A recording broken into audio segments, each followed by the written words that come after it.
शुक्लां ब्रह्म विचारसार परमाद्यां जगद्व्यापिनीं वीणा पुस्तकधारिणीं अभयदां जाड्यान्धकारापहां हस्ते स्फाटिकमालिकां विदधतीं पद्मासने संस्थितां वन्दे तां परमेश्वरीं भगवतीं बुद्धिप्रदां शारदां। श्री महागणाधिपतये नमः। श्री महासरस्वत्यै नमः। శ్రీ గురుభ్యో నమః.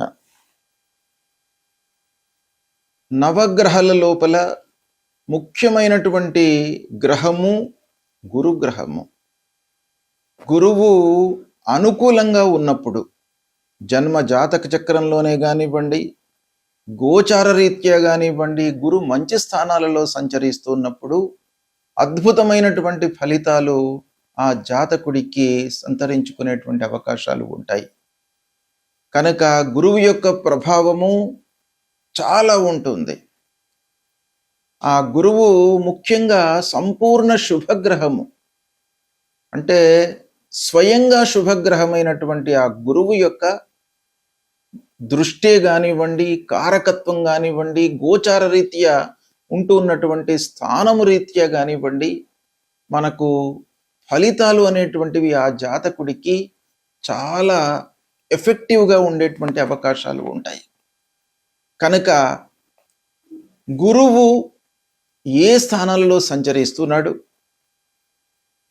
ఇప్పుడు గురువు యొక్క ఎఫెక్ట్ ఎలా ఉంది ద్వాదశ రాశుల వారికి అనే విషయాన్ని మనము తెలుసుకునే ముందు, గురువు ఉత్తమమైనటువంటి ఫలితాలను సాధారణంగా 2, 5, 7, 9, 11 స్థానాలలో గోచార రీత్యా సంచరిస్తున్నప్పుడు శుభ ఫలితాలను ఇస్తాడు. 3, 4, 10 స్థానాలలో సంచరిస్తున్నప్పుడు మధ్యమమైనటువంటి ఫలితాలను ఇస్తాడు. 6, 8, 12 స్థానాలలో సంచరిస్తున్నప్పుడు దుష్ప్రభావాన్ని చూయిస్తాడు. జన్మస్థానంలో సంచరిస్తున్నప్పుడు కూడాను కొన్ని విషయాలను మనము దృష్టిలో పెట్టుకొని మధ్యస్థమైనటువంటి ఫలితాలు ఇచ్చే అవకాశాలు ఉంటాయి.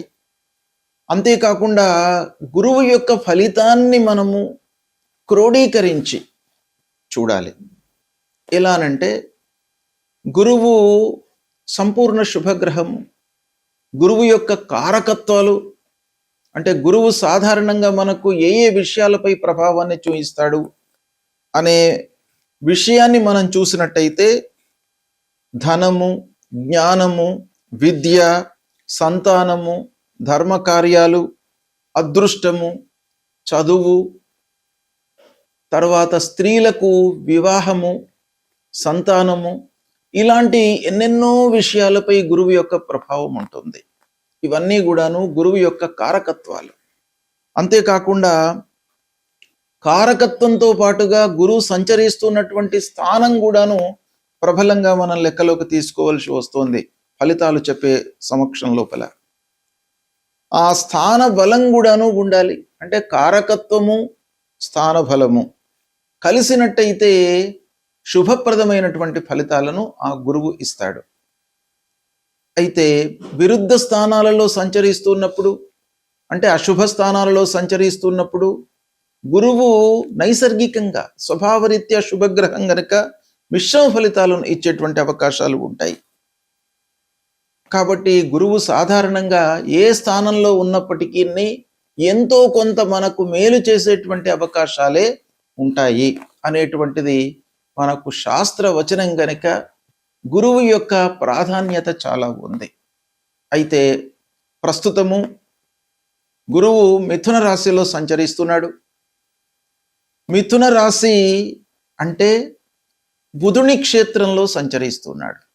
బుధుడు గురుగ్రహానికి సముడు, అంటే గురువు బుధుడికి శత్రువు, బుధుడు గురువుకు సముడు అన్నమాట. అంటే సమశత్రుత్వము కలిగినటువంటి రాశి లోపల గురుగ్రహము సంచారము చేస్తున్నాడు. పునర్వసు నక్షత్రంలో 1వ తారీఖు, అంటే 1 జూన్ 2026 వరకు సంచరిస్తున్నాడు. దీన్ని దృష్టిలో పెట్టుకున్నట్టయితే మనకు 12 రాసుల వారికి ఎలాంటి ఫలితాలు ఉంటాయి అనేటువంటి విషయాన్ని మనం తెలుసుకుందాం. సింహరాశి వారికి గురు గోచారము అనంటే మిథున రాశిలో సంచరిస్తున్నటువంటి గురువు యొక్క ప్రభావము ఈ 1 జూన్ 2026 వరకు ఎలా ఉంది అనేటువంటి విషయాన్ని మనం తెలుసుకుందాం. మిథున రాశిలో సంచరిస్తున్నాడు బృహస్పతి. అంటే సింహరాశి జాతకులకు ఏకాదశ స్థానం అవుతుంది. ఏకాదశ స్థానము, లాభస్థానము అన్ని విధాలుగా కలిసి వచ్చేటువంటి స్థానంలో ఒక సంపూర్ణ శుభగ్రహము సంచరిస్తుంది. కనుక సింహరాశి వారికి 1 జూన్ 2026 వరకు గురువు యొక్క అనుకూలత సంపూర్ణంగా ఉంది. కాబట్టి చాలా విషయాలలో మీకు కలిసి వస్తుంది, లాభం చేకూరుతుంది. మీరు అనుకున్నవి అనుకున్నట్టుగా జరిగే అవకాశాలు ఉన్నాయి. మీ లోపల కోరికలు కూడాను ఉద్భవిస్తాయి. పనులు జరిగేటప్పటికీ మనిషికి సహజంగా కొత్త పనులు చేయాలనేటువంటి ఒక ఆలోచనలు వస్తుంటాయి ముందరికి. ఆదాయం పెరుగుతుంది, కోరికలు నెరవేరుతాయి. ఇవి ముఖ్యంగా సింహరాశి జాతకులకు గురువు యొక్క ప్రభావం మూలకంగా మీకు మంచి ఫలితాలు ఉన్నాయి. సరే, మిగతా గ్రహాల మూలకంగా కొంత తగ్గుదల ఉన్నప్పటికీ ప్రధానంగా గురువును మనము ఫోకస్ చేసి చూసినట్టయితే సింహరాశి వారికి 1 జూన్ 2026 వరకు గురువు చాలా అనుకూలంగా ఉన్నాడు. తత్ఫలితం ఏంటంటే ఆదాయం పెరుగుతుంది, లాభాలు, వ్యాపారస్తులకు వ్యాపారము లాభసాటిగా కొనసాగుతుంది. ఇక ప్రారంభించినటువంటి పనులను మీరు సమయం లోపల పూర్తి చేయగలుగుతారు. స్నేహితులు, బంధువులు, ఆత్మీయుల యొక్క సహాయ సహకారం లభిస్తుంది. ఇక మిథున రాశిలో ఉన్నటువంటి గురుగ్రహము 3వ స్థానాన్ని చూస్తున్నాడు సింహరాశి జాతకులకు. అంటే మీ లోపల ఒక సమయ స్ఫూర్తితో నిర్ణయాలు తీసుకునేటువంటి మనస్తత్వం డెవలప్ అవుతుంది. ధైర్య సాహసాలు పెరుగుతాయి, కమ్యూనికేషన్ స్కిల్ పెరుగుతుంది, మాట తీరుతో మీకు పనులు నెరవేరేటువంటి అవకాశాలు బాగా కనబడుతున్నాయి, ప్రయాణాలు లాభిస్తాయి. ఇక పిల్లల విషయంలో మీకు చాలా మంచి జరుగుతుంది.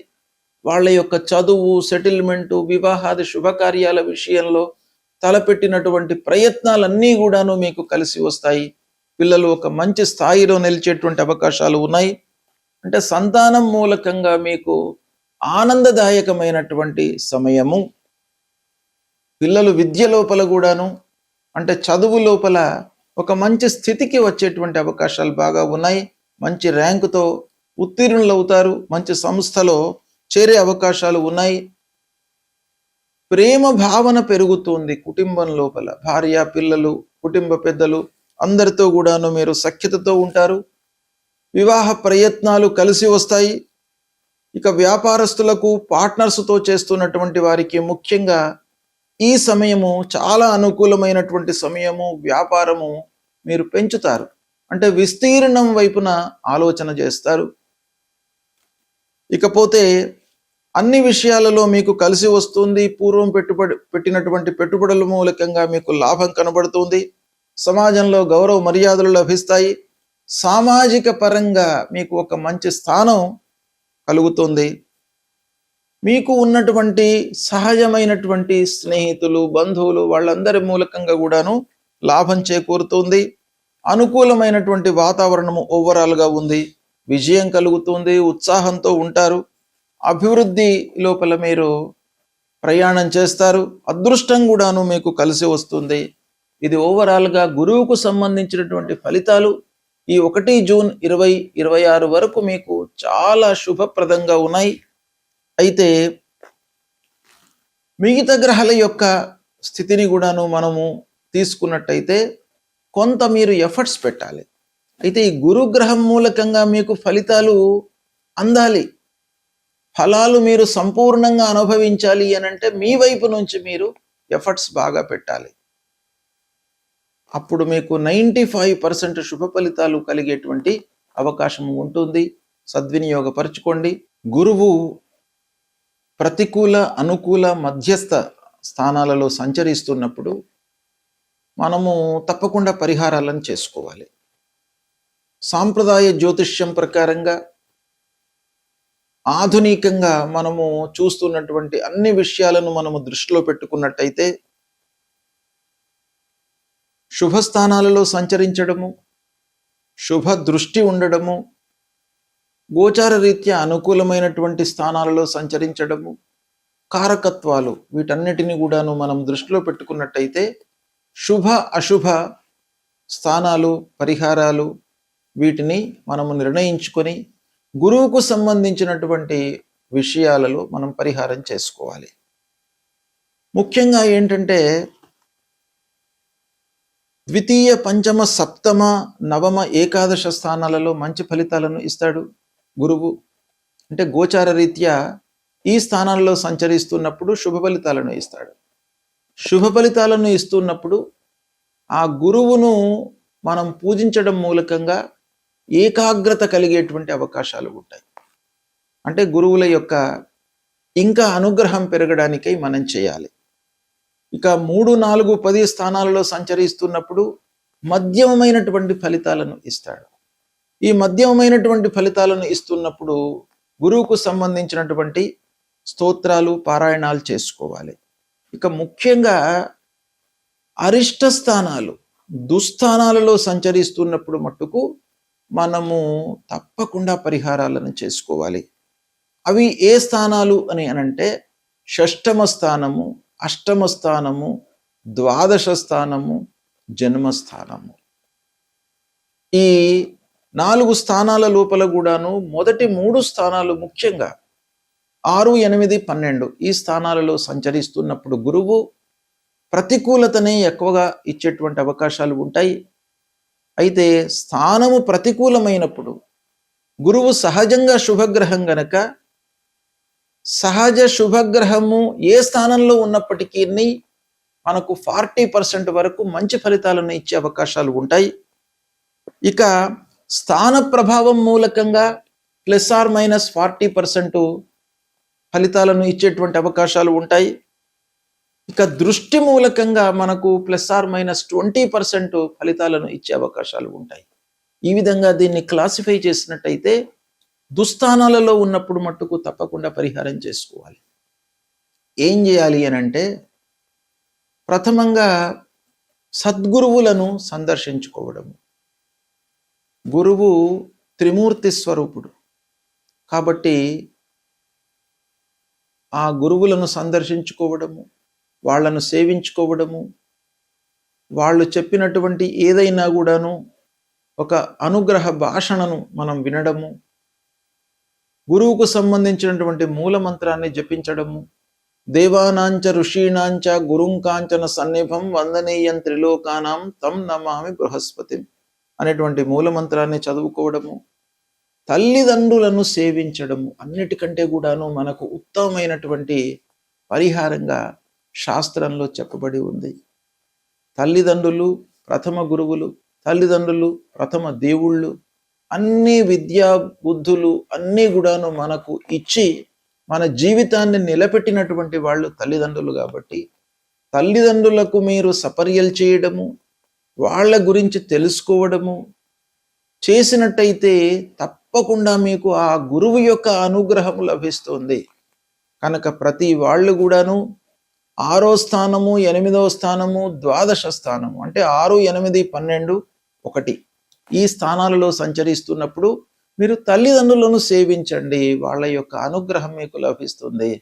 తద్వారా మీకు గురువు మూలకంగా కలిగేటువంటి ప్రతికూల ఫలితాలు మీకు శాంతి చేయబడతాయి, తగ్గుతాయి, తక్కువ మోతాదులో మీకు అనుభవంలోకి వస్తాయి.